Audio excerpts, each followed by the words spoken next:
はっはっはっは、でも足も出ないではないか。こいつ強いぞ。自立ロボは古代兵器のはず。暗黒の勢力がなぜこんなものを持ってるんだ。驚いたか。ケイオスマリーンの最大の軍勢ともなれば、古代兵器さえも暗黒の力で制止し、最強の護衛者となるのだ。だが勘違いするな。ケイオスマリーンなら誰でも持ってるわけでない。4代暗黒神全ての寵愛を得たブラックレギオンだからこそ可能なのだ。分かってはいたが、奴一人でなかったか。古代兵器まで持ち出すなんて意外に底知れぬ戦力を持ってたとは。貴様らの信念はよくわかっている。ならば生け捕りにして、じっくり混沌リクルートさせてやろう。奴の解説スキルで腰を据えて教えられるのはやばい。前回の動画でもケイオス始めますってコメントついた実績がある。ウォーハンマー沼を理解した拷問感ほど恐ろしいものはない。しかも前教えたのはかじった程度だからな。なんだと、他にもあるのか。めっちゃ気になる。先っぽだけ解説して。おっと、同じ手が俺様に通用すると思うなよ。貴様らの聞き上手は把握してるからな。そのために感情のない自立兵器を用意して捕獲しに来たってわけよ。なんだと。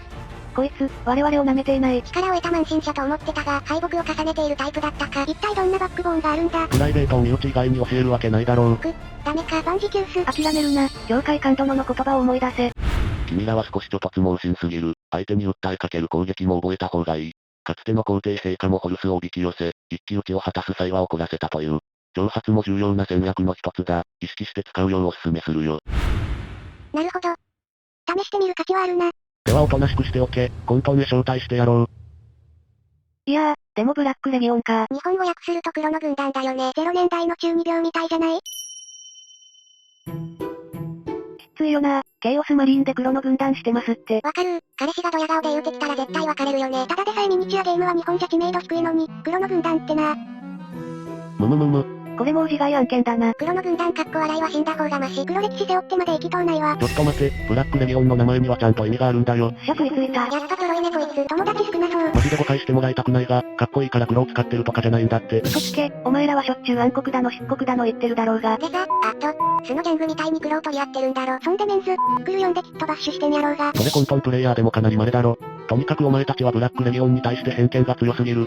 中二病はすぐそうやって設定を足していく。素直に色ところが気に入ってるていいなよ。むっつりは女子に一番嫌われるぞ。わかった。一から話すからちゃんと聞いて。そこまで言うなら聞いてやる。適当だったらウォーハンマー女子に言いふらして笑ってやるからな。お前の発言は界隈のモテ度を左右すると思え。オーケー。いいか？よく聞け。ブラックレギオンが黒い理由はな。ホルスの全てを塗りつぶし、新たな混沌の軍勢と示すためだ。ごめん、全然わからん。身内でしかわからないネタはオタクアピールでしかないよね。初手でオタアピールとかやっぱただの中二病かよ。なんだよもう、わかった。じゃあ最初から話すからちゃんと聞いてくれる？面倒くさいやつだ。シスターだと何でも聞いてくれると思ってない。シャバやと追加料金取られるぞ。お前らさっきからどこの何様なんだよ。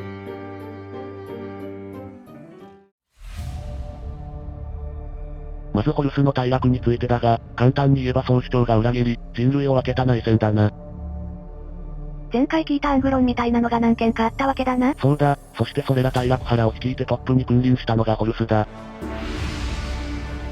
だが皇帝と相打ちになり、ホルスの遺体は退学派に回収され、残された退学腹の残党はアイオブテラーへ逃げ帰ったわけだ。そしてそのホルスが直接率いたチャプターはサンオブホルス、と名乗っていた。ブラックレギオンの話だよな。まあ聞け、ブラックレギオンの元をたどるには外せない内容なのだ。しゃーなし聞いたげるわ。ありがとう。だがサンオブホルスはホルス直属の軍にもかかわらず、総大将ホルスが撃たれ、イの一番に敗走し、その行為は他の混沌チャプターから大いに非難された。まあ一番男らしくないよね。その後は復讐か、あるいは汚名を返そうとしたか、最も攻撃的な混沌兵団として何度も帝国へ挑むも、サンオブホルスが決定的な戦果を上げることはできなかったのだ。落ちに落ちとるのー。そんな時に立ち上がったのが現在のウォーマスター、アバドンである。アバドンはサンオブホルスの第一部隊の中隊長だった。ウルトラマリンで言うなら、マルネウスカルガーみたいなものか。そうだ、彼は弱り切ったサンオブホルスを立て直すため、自らがウォーマスターになると宣言した。総主張がいなくなって戦団担うとか、カルガーと似たような感じだね。似てる点はあるが、決定的な違いはホルスにまつわる全てを否定したことだ。同様がホルスは敗れた、退学は失敗し、サンオブホルスは衰退。ならば我々がすべきことはサンオブホルスの再起ではない。汚れた過去は黒く塗りつぶし、暗黒の軍団として銀河を染めようと、黒い軍団、ブラックレギオンを作り上げたのだ。まあまあわかった。黒にも意味があるんだね。せやけど結果はどないなん？聞いて驚くがいい。なんとブラックレギオンは、1万年にわたり、13回も人類へ戦果を出し続けてる恐怖の軍団だ。ちょっと待て、それは難しいんじゃないのか？ほう、どうしてそう思う？混沌勢は悪魔の力や悪魔そのものを刺激するから、おいそれと現実世界に来れないよね。ごもっともだ。第一次アルマゲドンでアングロンが来れたのも条件あったぞ。詳しいな。だがブラックレギオンはそんな限界を13回もしているぞ。規模が小さかったのか？元のサンオブホルスが弱ってたとも聞くし。まさか、13回の全てで戦果を上げている。まず1回目ではブラックテンプラーの初代チャプターマスターを怠慢でほふり、アバドンが新たな王マスターである証明をした伝説となっている。そうしてそれぞれのクルセイドにて各拠点撃破、生物奪取、銀河で大規模的儀式。数々の混沌被害を出しただけでなく、今この世界に混沌が広がってるのはこれらブラッククルセイドの戦果と言っていいほどだ。おいおいおルク以上に迷惑じゃないか。あっちは戦うだけだからまだマシだわ。何乱門流行らせてくれてるねん。驚くのはまだ早い。最後の13回目のクルセイドでなんと、惑星ケイディアを陥落させ、混沌の裂け目を拡大させたのだ。待って、惑星ケイディアってこの人たちだよね？そうそう。リスイズ帝国防衛軍みたいなの、ここ落としたの？その通りだ。ふざけるなー。お前、そんなことしたら今までアストラミリタリム買ってた趣味人どうするんだよ。アストラミリタリムは集めるの一番金かかるんだよ。お前らのせいでウォーハンマープレイヤー減るやんけ。怒るとこそこ？いやまあそこは大丈夫。公式も可愛い姉ちゃん出して屈しない言うてるし。アイドル出したらいいってもんじゃないぞ。日本でこれは前振りやんけ。しかももう落ちた後やろがい。いやいや事実ケイディア落ちても商品はしれっと出てるから平気平気。それはそれで落ちた意味あるのか疑問だが。まあディスイズ帝国兵だしね。この辺が落としどころやね。だがそれだけではない。この13時で最も大きな戦果は、銀河の分断だ。どういうことだ？わかりやすく地図で説明しよう。これがケイディア陥落前ね。初めて見た。天の川銀河こんな感じなんだ。で、ケイディア陥落後こんな感じ。なんだこの紫色のは。混沌の裂け目と言われている。まあ混沌の出入り口だと思ってくれ。銀河を毛先りしてないか？してるな。これいわば地獄に続くブラックホールみたいなもんだよね。ワープなしで普通に宇宙航行するとそうなるな。何してくれとんねーん。いやちょっと待て、じゃあこれほぼ帝国に部したようなもんだろ。テラがある側をインペリウム、サンクプスといい。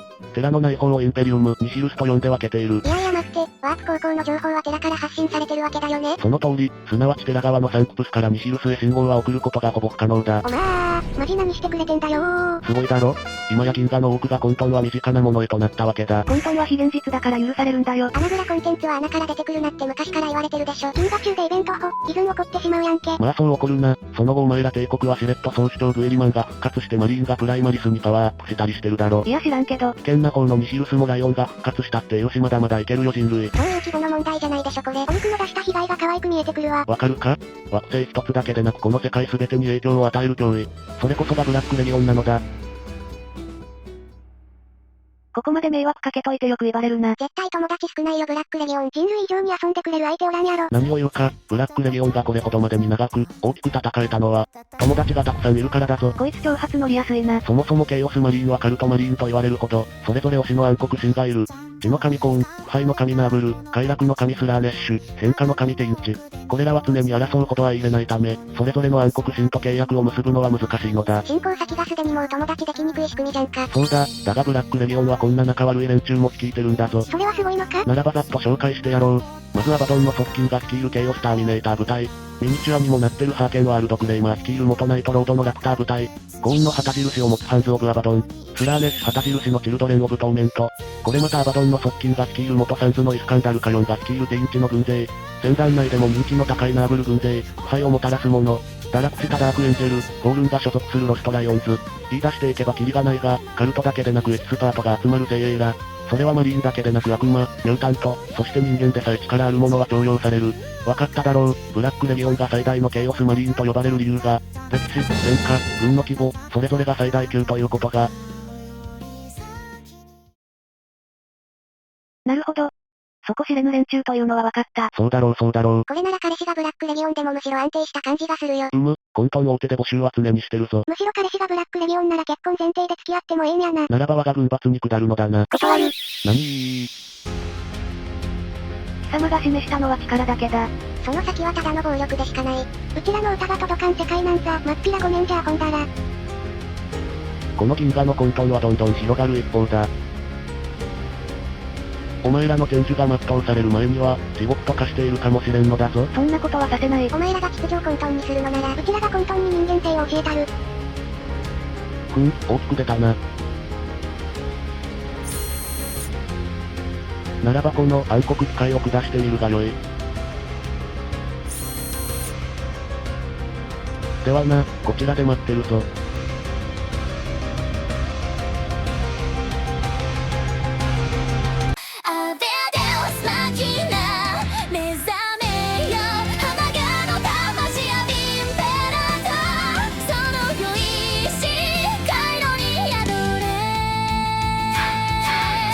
ちょっと待って。また何か変な曲流れてない？静かにしろ。機械神への騎士であるぞ。火星人が機械いじるときに祈る的なあれ？そうだ、機械は機械精霊が宿ることで動くのはお前も知ってるだろう。待って帝国まだそれ信じてたの？そしてこれは機械への御心を示す賛美歌なのだ。また変な賛美歌作りやがったよこいつら。おいロボどうした？マン・オブ・アイアンの上以来、自立を許されず制御され続けてきた。しまいにはサイキックによる倒立なんという動かし方をされ、どんどん汚れていくだけの人生だったというのに、こんな機械への献身を与えてくれる世界があったなんて。もしもしセケタールロボのサポートセンターですか？ロボが変です。ありがとう。もはや AI としての私は消えゆくが、最後にこの歌を聴けてよかった。こちらとしても機械神の先触れから御心をいただけたのは光栄だ。不当なき世界での供養、痛み入ります。どうか温かき世界で生まれ変わってください。初めて人へ感謝する。さらばだ。あちゃー、AI 目覚めちゃったのか。こういうことってあるもんなの？マン・オブ・アイアン時代のロボを使ってるのからね。古代の残に残っちゃう系か。やっとセケタールロボよりサンゴロボンゴね。トリマサポートセンタークルンを、返金その他の手続きするんごよ。ちょっと今忙しいんですけど。ワープもそろそろ時間切れんごよ。あもう、またかよ。ワープ安くならない？レンタルサンゴの方がコスパいいかもしれんごよ。いやそういうレンタルミュータントって何か抵抗あるんだよね。それではまた会おう。さらばだ。こうしてまた、我々姉妹は背後を守った。強大な力に圧倒されようと、清き心にて立ち向かったからである。これからも祈り、心を震わす聖樹であろうと我々は誓った。